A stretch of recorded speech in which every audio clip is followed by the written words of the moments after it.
this is the design decisions on P2 talk. But I'm starting with Perl 11, not P2. I gave part of this version in Austin, but I came until slide 36, and I hope to get to slide 66 this time. So hurry up. The first part will be about the history, where we had this crazy idea, and the second part is more about design decisions and internals. Thank you. Yes. And we have 70 minutes. Video is ready? Okay, great. So, Perl 11. That's Indy's idea, 5 plus 6 is 11. And my idea is 1 plus 1 is 2. It started with Wendy and Liz inviting us to this German town, Perl, before the YAPC in Frankfurt last year, where members of the Perl 5 and Perl 6 community came together for unification. So you see some members of Perl 6 and Perl 5. And this is Liz. And Larry started with the Perl 5 parser, this guy here. And I think he got about 40%, he said, at the end of the summit in 2 or 3 days. And now it's 1 year later, and I think we have 99%. Tobias did it. Yeah, frogs. He said in Austin 98, 97. So Perl 5 on Perl 6 is almost done. So he basically went through all the hairy cases. No access though. Yeah, no access. Yeah. And no, basically, that's a big success for this summit.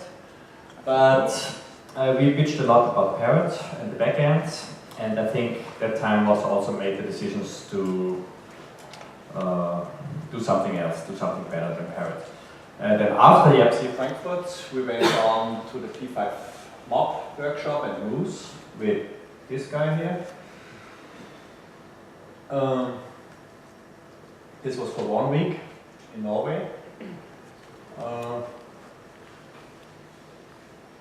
And I think that's when I made the decision, there I made the decision to, we basically timed, we came up all with the problems with parrots, with the timings, in the runtime, the call overhead, which should be fixable, but I tried it for 1 year, but then stopped.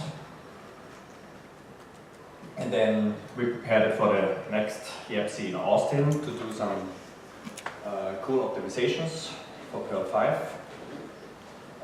This was the Austin.pm president, Will, and he invited Ingi because Ingi does a lot of parsing stuff, and we found out that the first step to improve Perl 5 is to have a saner parser. And I was also there. So we came up with the idea of 5 plus 6 is 11. And we think Perl 6 has a great parsing framework. It's one of the best parsing frameworks, which is basically interpreted parser, so you can, it's an extended regular expression engine, it's a state machine where you can add rules at runtime or grammars at runtime, and the problem is that those are interpreted, so it's basically one part of the problem is that the parser still is interpreted, and even if you cheat it, I think it's not good enough, but we don't know. So basically we decided to concentrate on 3 things. Oh, not yet. A little skip. This was January, I think, the Orlando Perl workshop over here, where Stephen Little decided to discontinue P5 mob and had this huge rant. Perl is not dead, Perl is a dead end. And that's where he went on to Pax in Scala and decoded Mo. Pax is the Haskell piece from Audrey. And he also came up with Perl 8 org, and I decided this looks like this, and I wanted to have something else. I wanted to have more something like this, maybe because this was in Florida. So a flashy piece. Currently it looks more like this. So it's a big engine, but it's a bit empty. And these are our ideas. Basically, this is the mascot. So you have a P and a 2.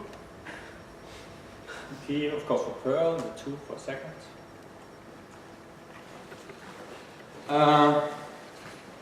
And I found out about this engine. I looked at 2 years before from Why the Luck is Diff and started to like it better than LLVM. I hope it will not burn. Is it too hot? You can always interrupt me with questions because it's a long talk. So basically, it should be simple. It should have all the features I want, and I don't expect to get it from Perl 5. And with P6, we will get much more features. But I also wanted to have it performant. I want to have threads, and there was this parrot threads debacle where we had a really good threads implementation, and the Perl 6 guys still don't understand it, the advantages. There's a lot of rumors flying around. Is Stefan here? No. So we have the Perl threads guy here who can explain it. The issues with the parrot threads and the GC, it's basically there are no locks. It's scaling up to the full course you have. So there are no locking issues because only the owner can write and all the readers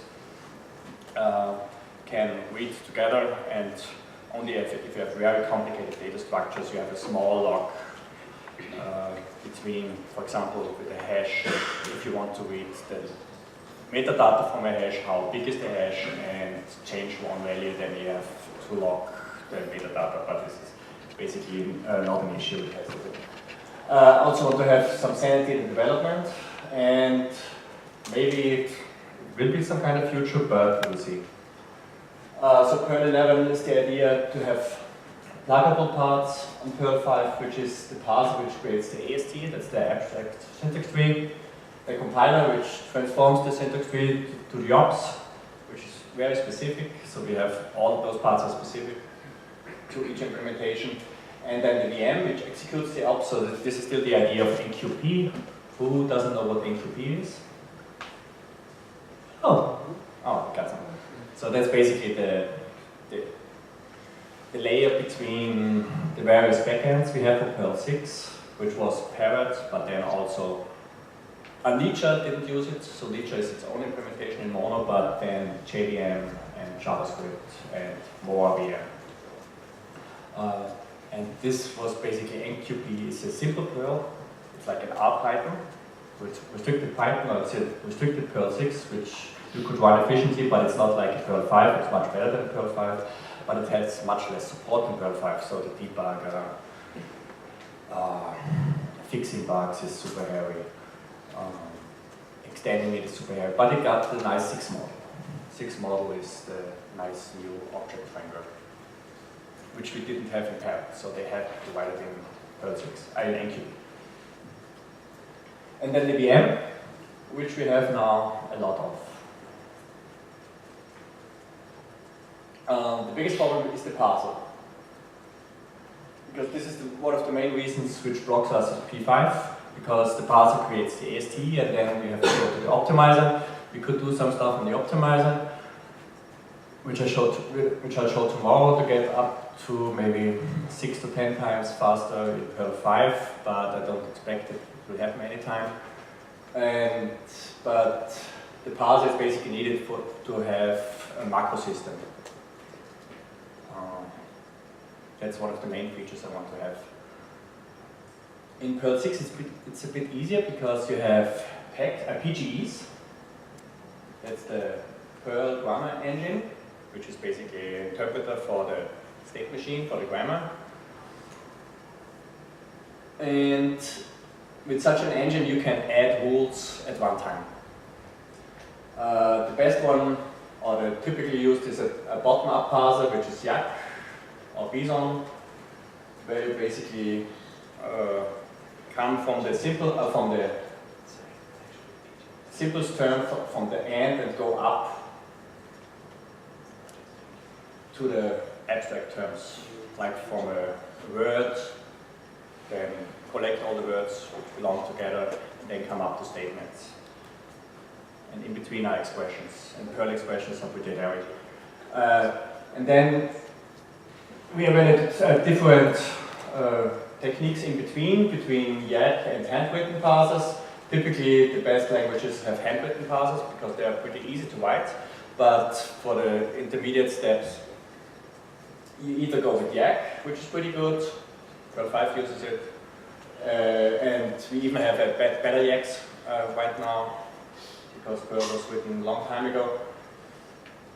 So it has new features we don't use yet. And we have PAX. PAX, it's a new, exciting technology, which is basically, which overcomes the limitations of the old top-down parsers, which were too slow. Top-down is going from the abstract statements down to the words, so you can control. You can control the precedence, because the precedence rules in Yak are a bit hairy. What binds tighter? A multiplication or addition, or all these different white figs, left, right, in, out, special rules. So with the top-down parser, it should be more natural to write parsers. And also with bottom-up parsers, the rules are run in parallel. You don't know the order when the rules are running, because it's creating the rules bottom up, and with the top down, we just write it like this. The most generic rule at the beginning, and then you specialize at the end. Or the most common terms at the beginning. Which is the PACRAT technology. Then MAPA, which is pretty good, and there's another technology, it's not written in here, I forgot, which does some optimizations on the parsing steps. With MAPA, which is written in Perl, it doesn't sound too good to me. Antler is the Java interface, which looks good, but who wants to write in a Java backend? PGE is pretty good. I just don't like the syntax that much, and I don't like that PGE has separate actions from rules. There are two different files, and I want to have it together because it's too simple and it looks overly complicated to me. And parsec or parser combinators are basically a technology to add rules at runtime, or to combine different grammars at runtime. And this is super complicated because you have to know where to merge the different rules, and you can easily destroy your language by several decisions you made when you are able to write macros. Yeah, it's not so easy. The compiler, that's the simplest part of a VM. That's basically you linearize a tree to a list. Then you have to make a lot of decisions on the data structures, which is basically which is native and which is handled in a library, which is basically what Parrot decided. What do we have? Integers, numbers, strings are native, and the rest are objects, or PMCs. Parrot, magic cookies. And all the other languages do it about the same. So they have native ints, native numbers, doubles, strings, it depends, but mostly they're handled native. With zero termination, so ASCII strings. If you handle UTF-8, if you go for UTF-16, it's different, or multi-byte characters. Then you use usually Pascal strings. Or got to do it like Perl 5 with special flags in the structure, like the OOK hack, where you strip of a prefix and then just have an index into the string where the string really starts, so you don't have to reallocate the string. So these are kind of decisions you make in the compiler. And of course the backend where you want to run it, which should be pluggable, which is basically a normal bytecode VM, a JIT, or compiled to C, compiled to native, or compiled to JVM or JS. JVM you have the startup overhead, but a good technology. With GS you have with V8 you have a pretty good engine, but you have no types. And with Dart I don't see it that good so far. Dart would have types in the GS, and my system is pretty similar to Dart, but so far they're much slower. And they're pretty big. Then the VMs. Simplest VM is just compile and then execute compiled code. That's a typical language does, compile to C. I compile C or compile the language to anything and then execute it. Or run it bytecode, run it JIT it. Then the typical problem is FFI, because you don't want to write everything, just use existing libraries. So extend it somehow either via FFI or XS. What we have is kind of an extension, call any function, any library, but the most important part is call in. So from any external library, call our function, like an event handler. You have a loop and you want to write the loop in your language, not in C or in their language. And you don't want to compile it. And then typical problem with VMs is debugging and profiling support. So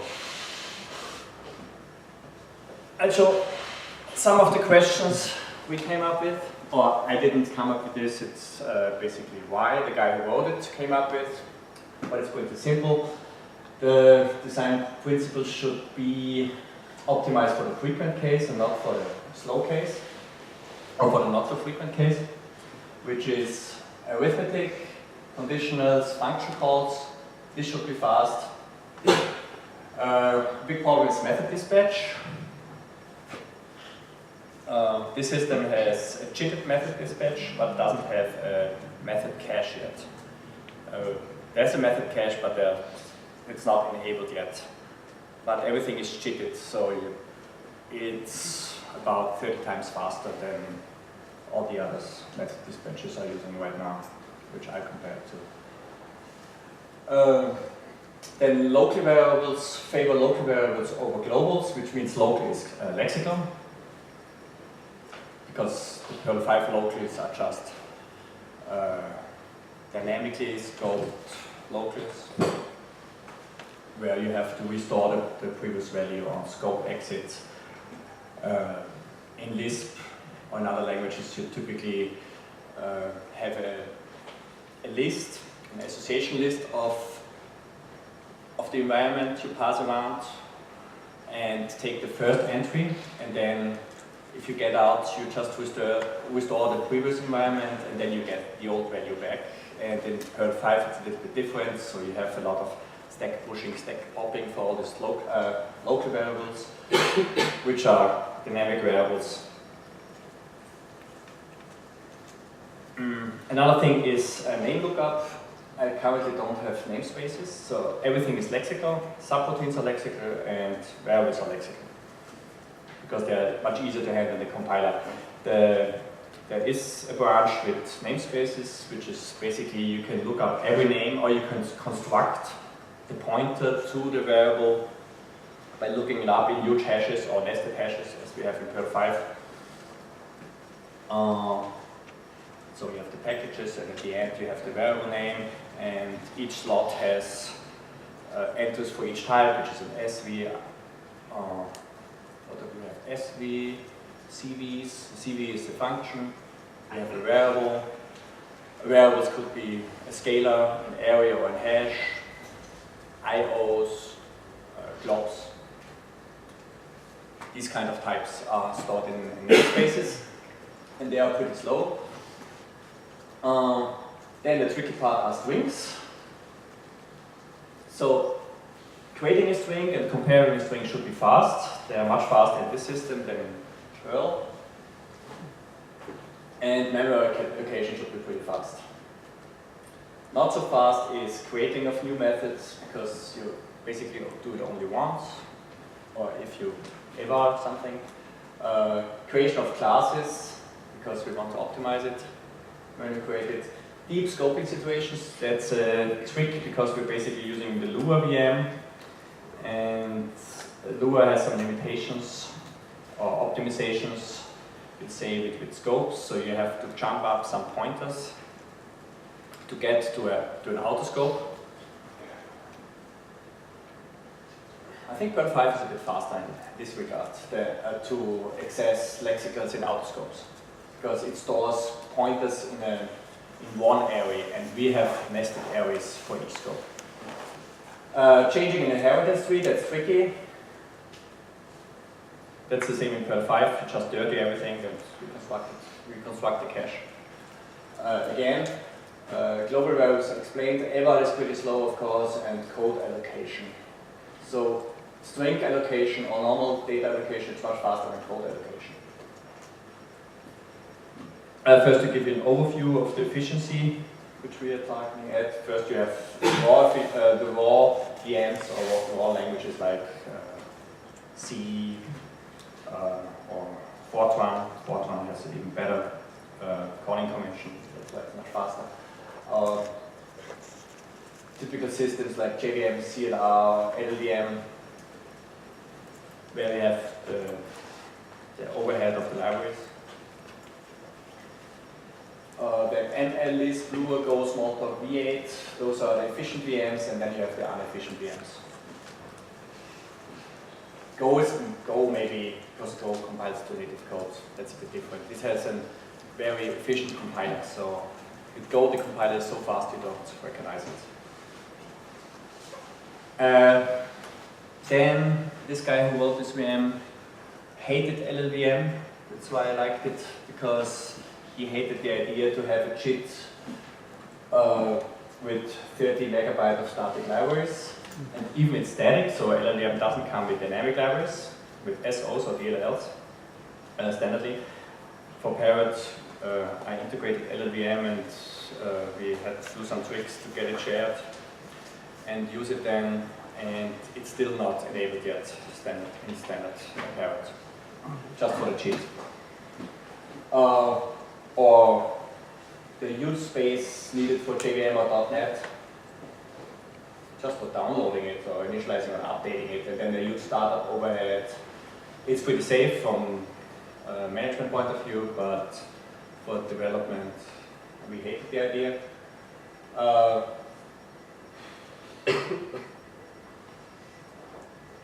We looked at, or they looked at, the main Java competitor, which was Lucent, or the this VM, which is basically a register-based VM, compared to the Java VM, which is a stack-based VM. You can look it up. Lucent Limbo this, which is basically written by Rob Pike, and who's the other one? I think Ken Thompson was involved also. You know them from Go and Unix and C. And I found out that basically all good VMs use their approach. So they have a GC, they are register-based, they had 3DS coding, I'll show you later. They have very small tagged data, which is different to our style, which we use, I'll show you later. And the ops are word size. There's a famous paper about efficient VMs versus inefficient VMs, and they came up with the idea that every efficient VM uses word size ops. So every op fits into a register, and it's easy to walk the ops or the op tree or the compiled ops. It's basically a list. So Parrot was pretty right and had the catchy ideas, which was a pluggable syntax, pluggable types, and pluggable ops, which nobody has so far. Especially pluggable syntax, but also pluggable types, which is not so easy, pluggable ops.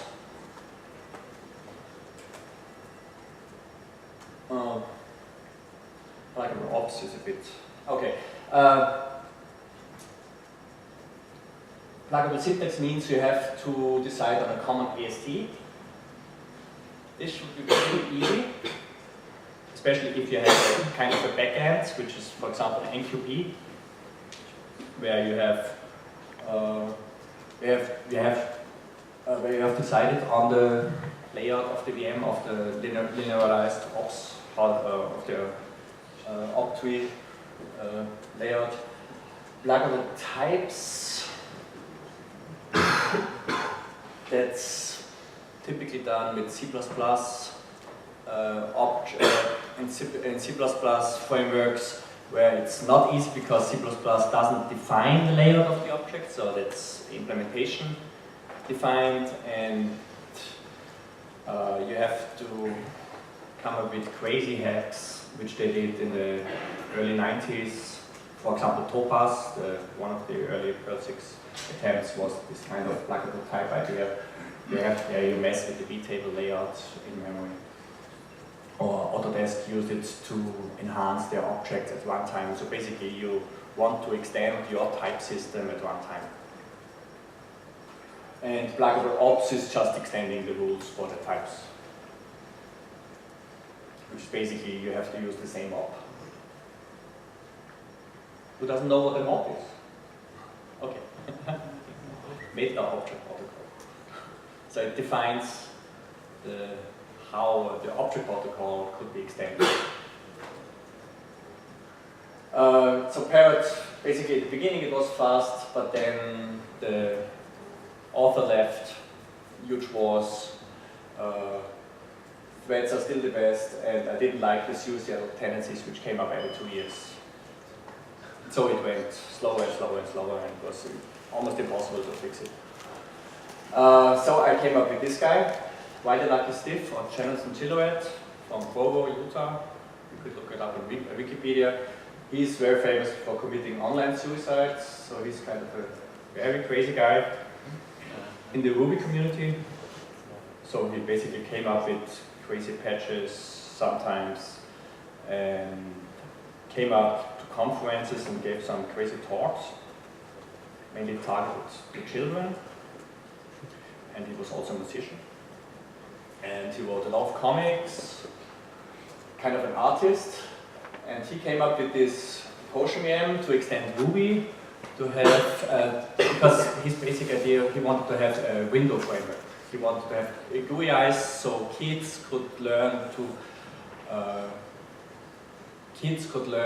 program. And he didn't like all the languages there were. So he basically wanted to have something like Lisp, where you have mixed data and code, because if you have a Windows system, there's much more data than code. So you define properties in structures, or what we have hashes or nested hashes. And he didn't like Ruby, apparently, that much. And apparently there was a lot of infighting in the Ruby groups, much more than at P5P. So he basically took the Lua VM and extended it to the same object system, which is IO based. IO, which is kind of they call it the soda kind of languages, Cola, Pepsi, Sprite, Fanta, which is basically Smalltalk based. And Smalltalk was the early beginnings of the CLOS. And CLOS is the beginning of the mob. CLOS is Common Lisp object system, which then was the beginning of the mob stuff, but in Smalltalk they write it differently. So everything is an object, and every function is a message to an object, and you only pass messages around. And on top of this, a little mob framework. That's basically Ian Promata. Then Y loves the French, apparently. He took most from the French coders. Some of the decisions were technologically based. Say the word. Technologically. So that's basically one of the best GCs you have. The GC is a Cheney two-finger loop, where you don't need, within the JC, you don't need a stack. So the GC doesn't have a separate stack, which is kind of a, how do we call it? Do I have notes on this? No.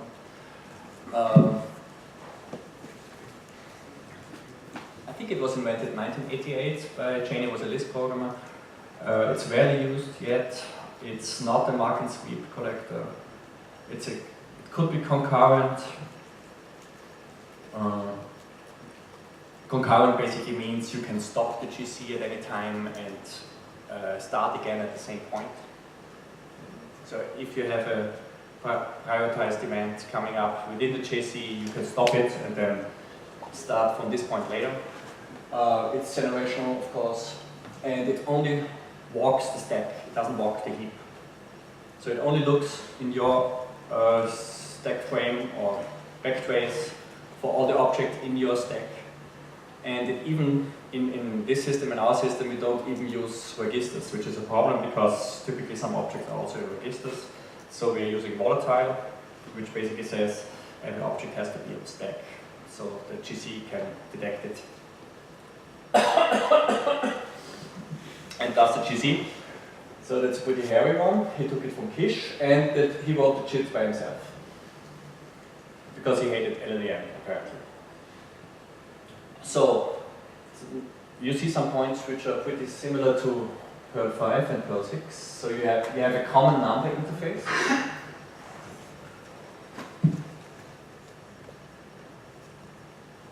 You have to add something. Oh, okay, I see. Because I don't see the notes. The common number interface basically means the ops decide if it's an IV or an NV. So if it's a double or an integer or a big integer or a big num is decided by the context. So basically you have an op for addition, and then the op decides if it does the addition with a double or a number. So basically we have a number and the system decides if it's an integer or a double or a big number and so on. The same is for hash and arrays, and he was a Ruby guy, so they called it tuples and tables. We call it hash and arrays, that's a bit better name, but I kept his names so we don't offend the Ruby guys. Which is basically tables and tuples are interchangeable, so if you want to have a list from a hash, they are automatically casted, and the other way also. So the Ruby guys, or this guy, basically came up with the same ideas we had, or Larry had, a few years ago, about 20 years ago. So from basic data types, but I think that's a Lua trick, and Lua took it from us. So they're interchangeable. So you have interchangeable numbers. The system doesn't care if it's an ID or an ND, basically. Interchangeable hash and arrays. Everything is an object, and every object is a word that's new. That's basically Perl 6. So to get sanity, you have to use objects, but you have to specialize for the efficient case. So an IV, a number is not an object. It is an object, but internally it's not an object. For you, it's an object.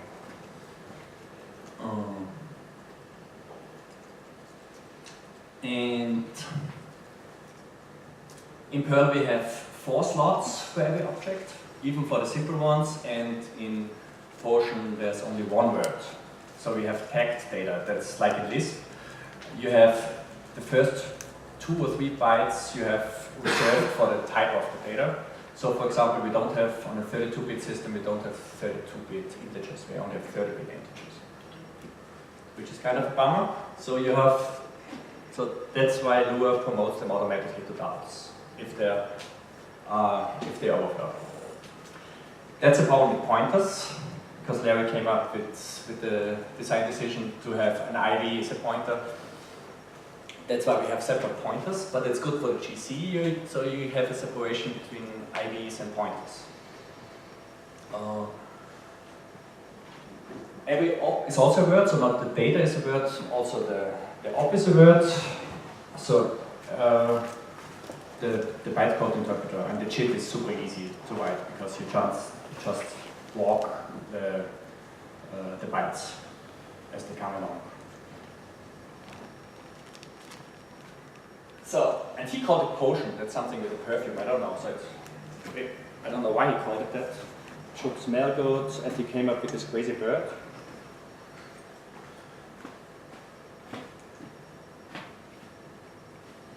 And then I just took the idea. Is it this one? No, it's the next one. To give you an idea about Ruby confluences. Oh, I need the sound.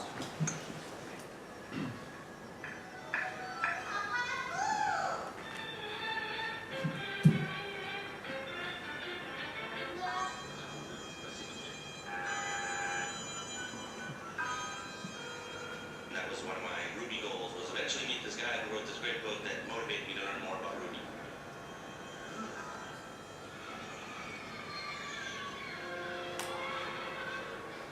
Who's why? What's why? Why the life is stiff is an enigma, yeah. The guy was totally, instrumental, very creative. He always struck me as somebody who just got the program in his arms. Huge person to do just code bombs. Here, boom, this is a solution for this. Well, what happened? He disappeared. He doesn't deliver on his part. I'm certain that, all of his stuff is just gone. It's like a mirage. He came and he went. I just hope he's okay. If somebody's going to ask who's why, what's why, and I'd say probably our Picasso. That was really his gift, was taking programming to the masses.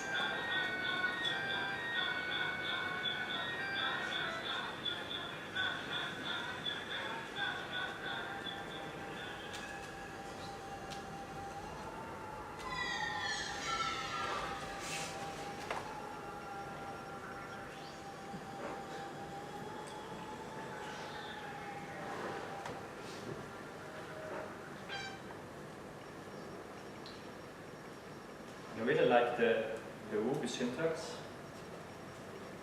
How do you call it? Definitely there's code is written that I can't understand. The secrets are optional.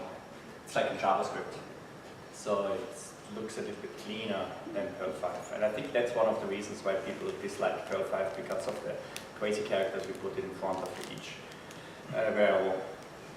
Like a $, which comes from bash, but then also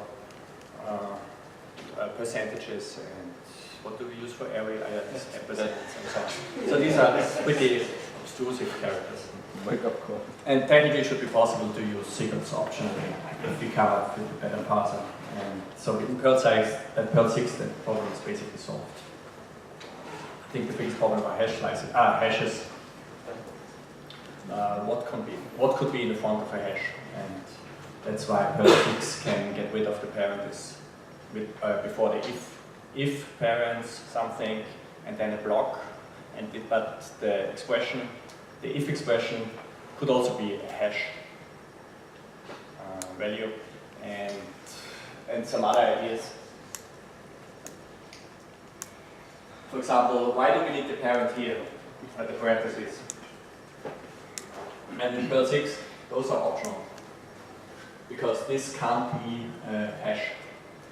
So this can't be a hash element, and so on. But basically the idea of the parser is, okay, maybe a little bit about the parser. The parser is PEG, which is a PEG parser, which was enhanced to Greg, the Y idea. Because PEG is not on GitHub or SVN or anywhere. He's just a guy living in California, a Scottish guy, Ian Pomata, and he is together with this Smalltalk guy. What's his name? Danny Kaye, something like this. And they have a lot of funding and crazy mailing list, but it's a little bit hard to work with him. So we forked it and enhanced it. And this is like the syntax looks like. So you have an if statement. It's like you also have inject now. You design you have a variable e, which is an if expression. And if expression is a rule over here, which is such an expression in parentheses or not. Then you have a block as s, and then no else, because this is the simple case, and this is then the action for this is you create an op, which is basically an AND, so an AST for an AND with A and S. So AND ES. That's, if you know a little bit Lisp, with count and so on. So it evaluates the E, and if E is true, it returns the result of S, the block. And there's no else, because we said no else. So it's a PEG, which is a parser expression grammar, which is a kind of a regular expression. It's not regular, but it's an expression language. So you have the star here, you have parentheses here, you have the OR, and the difference to a YAC grammar is this is ordered. So this is first, and then this is here. So first we have the simple case without else, and here the case is with else. But the else is optional, because it's a parenthesis, and this means optional. And this, the else if blocks are multiple. So if could be one if, multiple else if, and one else. And this is then expanded to. This is for a parser, this is the result. This is an intermediate variable, which we get from here. So we override this one with the result of this one, because we use the E here. We can override it in here, which is basically like Sandra, because we use the same space. And we can't get new parser variables, because there's no way to define here an empty statement or something like that. You could do, but in this parser, we don't do it. This is white space, so it's pretty readable. This is pretty long. There are better if examples, but this is an if statement. And this is an if expression, ha. So a statement is on a single line. And afterwards, normally it's a semicolon. And this, for this expression here, you don't need these rules, because this is a function call. If is a function with the argument 0, and after this is a block of 12. And this is the function else if, called with 1, and so on. So this is basically, these are function calls, but basically there are no functions, they are compiler macros. Because the compiler detects it if you have an if with the parent and the block, it's then transformed to an if expression. So this is basically the idea of if I have compiler macros, or in Lisp you have reader macros. But to give you an idea of an if statement, how the parser looks like, so you create an S with 3 kids. You have 0 to 3 kids in an AST tree. That's basically, you send a message with if. So basically you call the if function. We said every function is a message to something.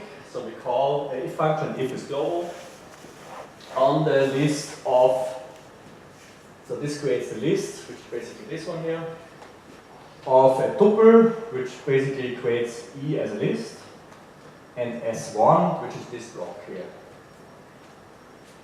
And this goes to the compiler then. So we have a message with a list, we have here, we push it onto this one of a tuple, so we also call the list here, called the else if function, with a list of E and F. This is the block F. And the else case is we just call the function else with S2. And here it's nothing, because else takes no argument. And this is the result of the compiler, of the parsing step. This is the parse tree. And this is, of course, annotated with Lisp syntax, because it's also GCC internally.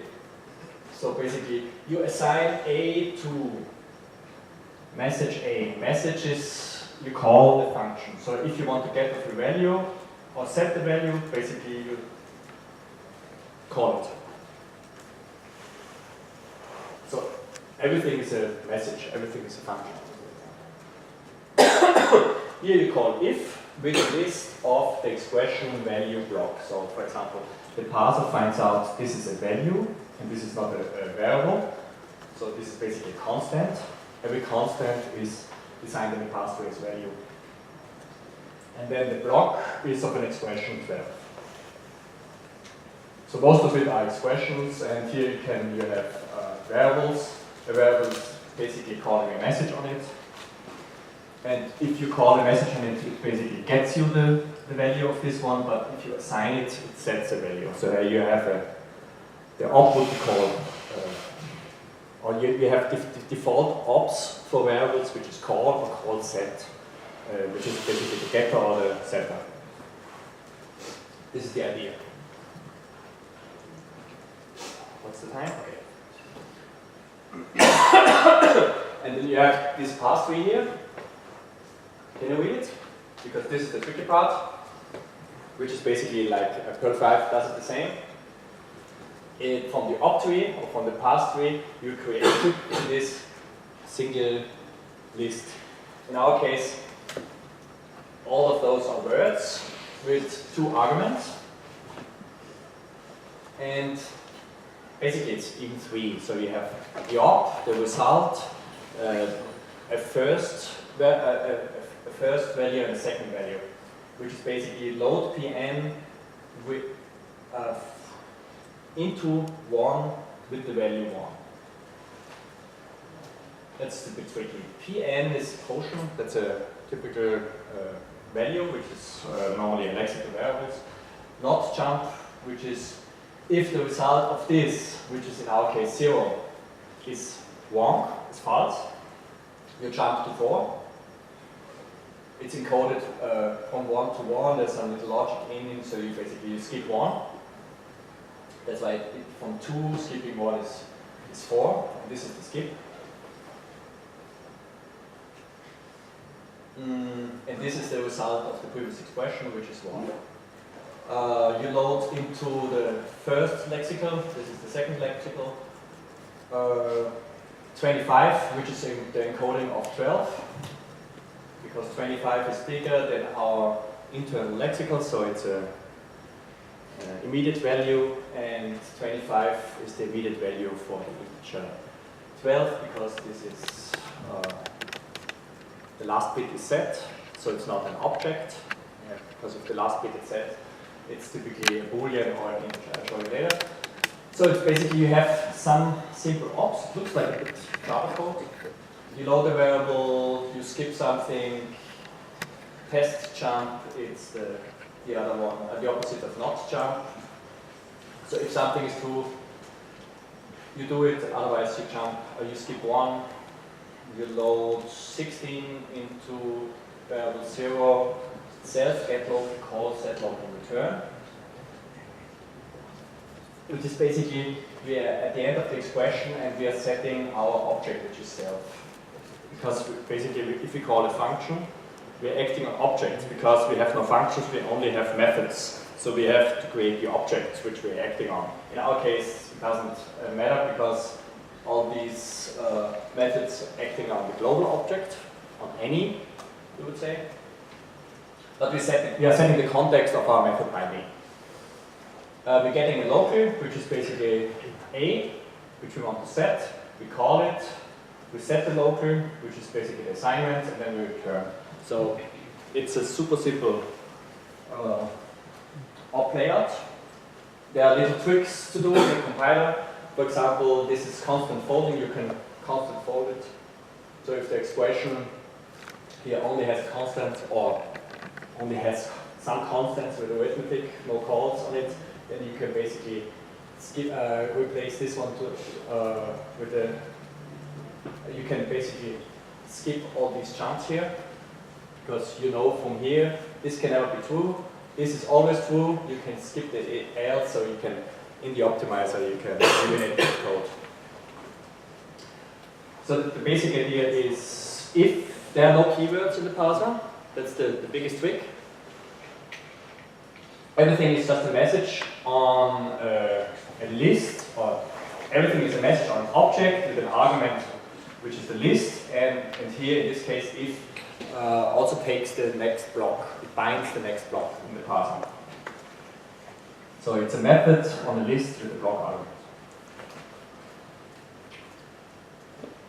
So basically,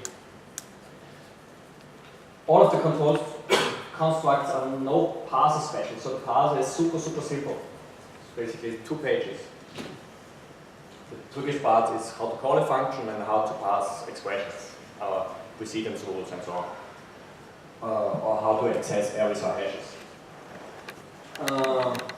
So if, else if, while, for, all these are kind of compiler macros. They're expanded by a compiler. It's not called with def macro because I don't have the hook into the compiler system yet to expand macros automatically, but this is planned later. I'll talk about later. So there are no parser keywords, which is the easy part. Most Perl level ops are just method objects, and the default object is the global object. So we have some global methods, which is basically our function set. And the compiler is extendable, so we can hook it to the compiler and, for example, compile to C with some ops, which is basically like our O or B system in Perl. And this is done at runtime, or at compile time, you would say.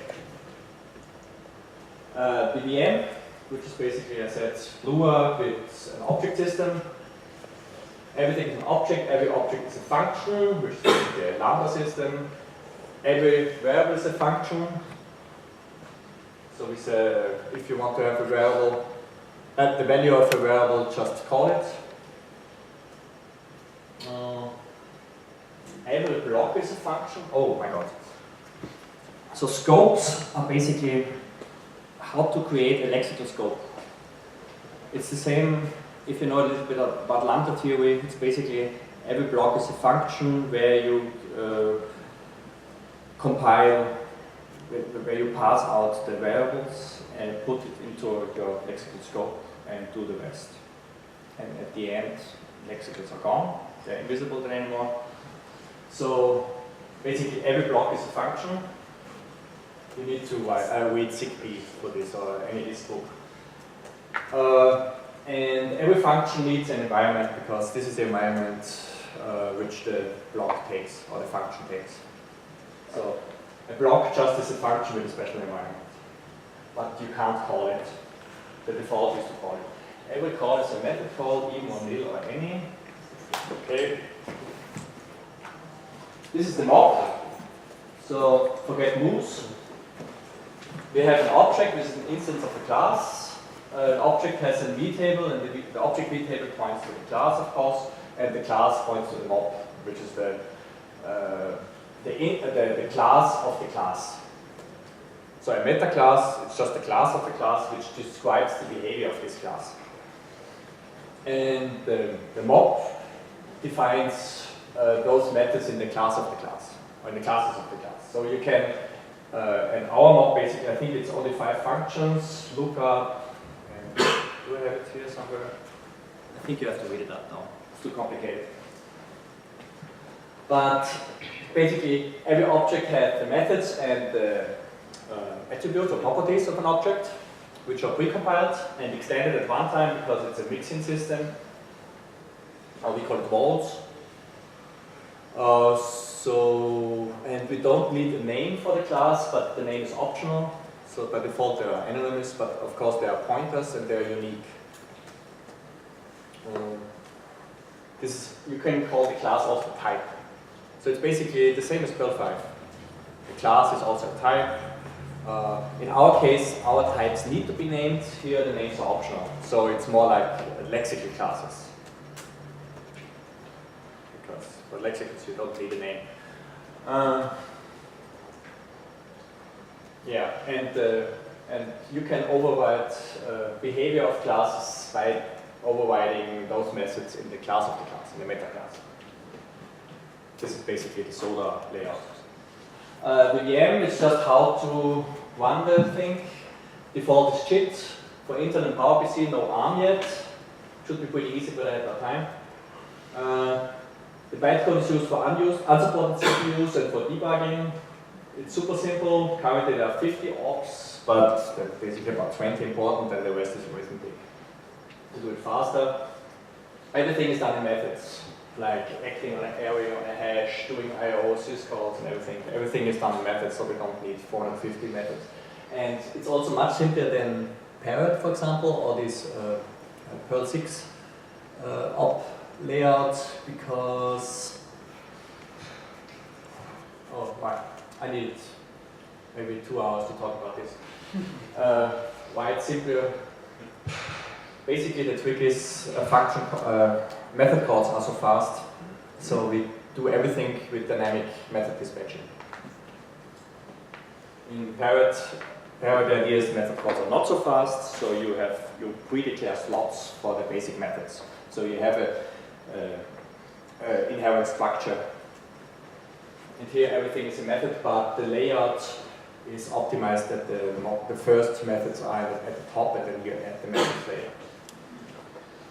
Each op is one word, which is a bit field. So you have some bits for the op itself, what it does, 50, and then you have the 2 arguments with 12 bits on a 32-bit system.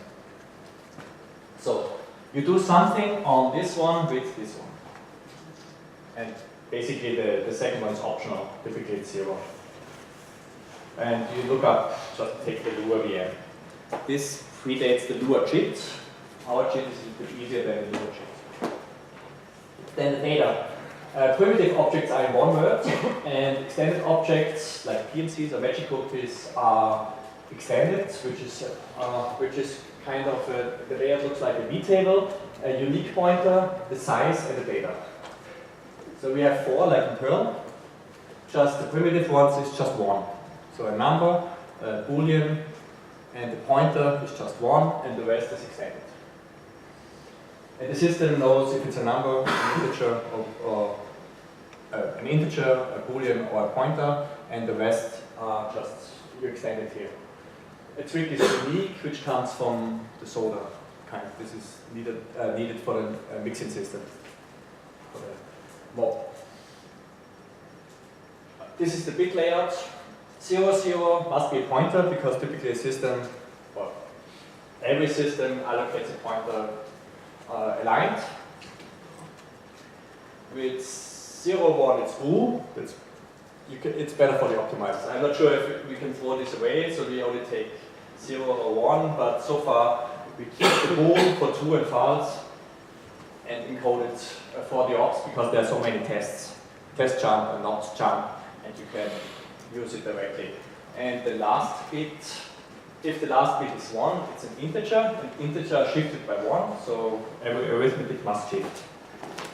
That's different to Dart, which is the other one, which is pretty similar to Lua. How much time do I have? 10 more minutes? 14 minutes. 14? 14? 14. In Dart, the integers are direct and you shift the pointers. So every object needs to be shifted. And you have to decide if you prefer integers or objects or pointers. The calling convention is native. And you prepare 2 args, the interpreter itself and the environment, which is basically how you call a list function with the closing environment. You pass in the global stuff, which is basically only needed for threads, which is the same layout we use in Perl 5 for the threads. And then you pass in a third argument itself, which reacts, and then put some args. The GC is too complicated. It's basically a 3-color algorithm. State of the art, but I want to extend it to use the for the threading branch. I want to extend it to use proxies from Parrot, so that. Sorry, how does it handle threads now? There are no threads yet. I implemented AIO, which is basically asynchronous non-blocking I/O with process management and so on. But I thought of threads, but I have looked at the different implementation for threads and so on, but currently it's not threaded yet. Okay. Because I want to first have the parser right and then add threads. But all the object and messaging, it's easy to add threads and we already have our interpreter passed around. But what I want to do is, we have 2 kind of options. We have a writing thread, so only one writer can write, or only the owner can write. Or do the normal way, like block everything on each write. And what we thought the best is would be not, we don't have a writer thread because we have to jump around in our thread. So basically, if you write something non-blocking, you have to switch to the other thread that this writes changes something. And we do basically, we think the easiest is if you don't have shared variables. So you have local variables, and only if you have shared variables, then you call the owner object, which is the parrot thread, and say, please write this. Wait for it, and then continue.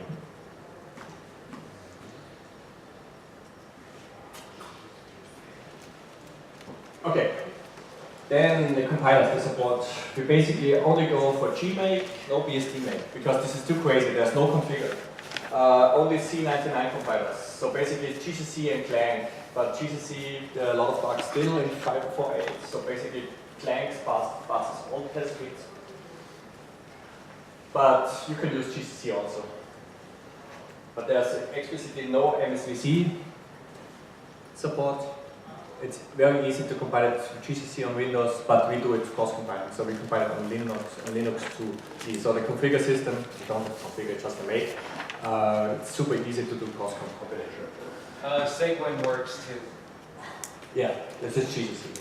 Problem is old compilers.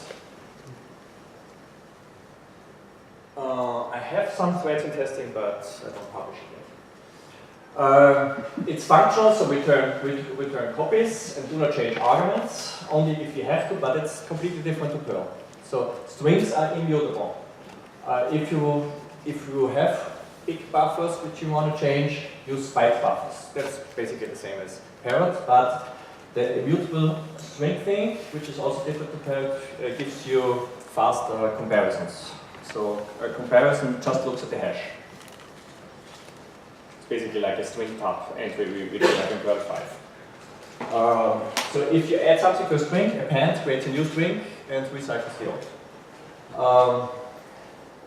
Okay, no statements, everything is an expression unless you add statements. Macros, two ways to add macros. Either use the parser syntax, like the rules, which Perl 6 does, or do it in the compiler. With the compiler, you're limited to function calls only, so there's only one point you can add macros. You have some other points with special compiler macros, like this for, if, and so on. But for the user, it's typically a macro is like a function which is in list evaluate no args and only evaluate parts of the body, with a kind of a comma syntax, if you know what it is. For example, I showed you this already. You define a macro, if debug, if block, else block. This is evaluated at runtime, or at compile time. So it's expanded at compile time. And this is also evaluated compile time. But basically, the compiler decides on if debug is already set, then evaluate this one on that, or then only this one. So this is evaluated at compile time, and this is passed. This is then spliced in. And this is the pass tree, how it looks like.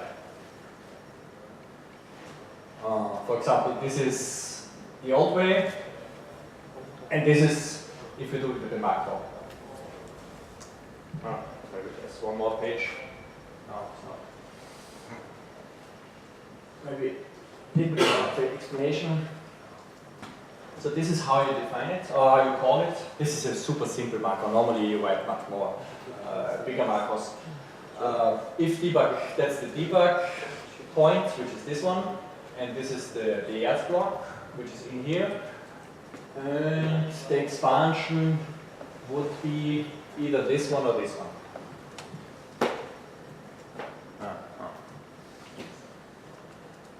No questions?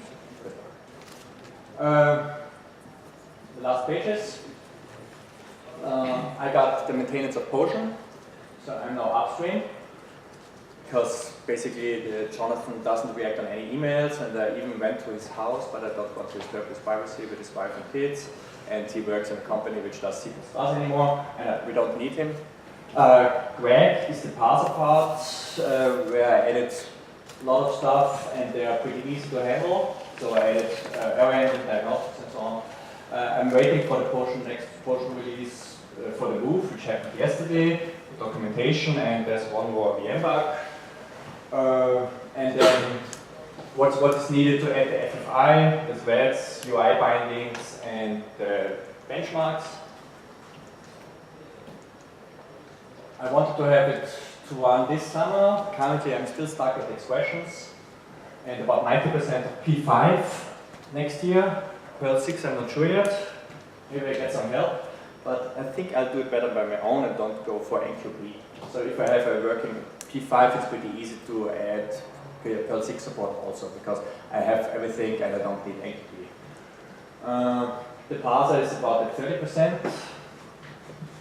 So I can't call functions yet, which is the hardest. I can hack it, but I want to have a sane system. I don't have protors yet, and namespaces are just in a branch yet.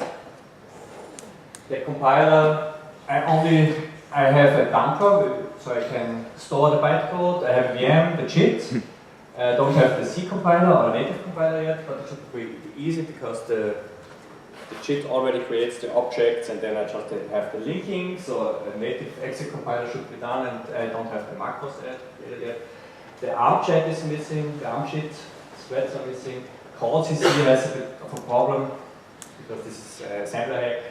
The FFI should be super simple, it's just basically check the types. And for the libs, I added recently AIO, which is asynchronous non-blocking handling, which is Moa wants to have, or just got recently. Then buffered file handling, which is fprintf, scanf, fwrite, all this kind of buffered handling, and unbuffered also. So this was super easy. I want to do it later with an FFI, but so far I wanted to see. sprintf we need maybe to print native objects. No questions? PCV is for the regular expressions. I just go for this because this is cheated. It's much better than Perl 5. Big num, I think I added it, but I haven't completed it yet, which is basically transparent handling of sane numbers. And the P5 compatibility libraries, which is pretty easy, just take it from Perl 5. I ran for the hardest part, which was AIO, and I needed about 3 weeks for AIO, which is about 200 functions or so.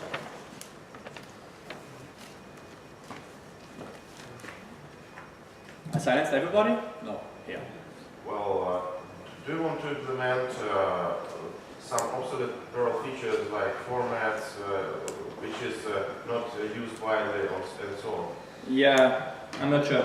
It's basically, I want to use it for CPAN, and then I look at the code base there, and so that this is about 600 CPAN modules, and I haven't found a useful format yet. So it should be easy to add, but I don't add it so far. I just want to run CPAN with it. Okay. About 30 times faster. But it should, format is super easy. That's not the hard part. Just I'm for clearness of computation and clearness of language, not for about how to implement or easy to implement. No, I basically take everything. Just the problem is with hashes. Our hash, each is broken because the iterator is not lexical.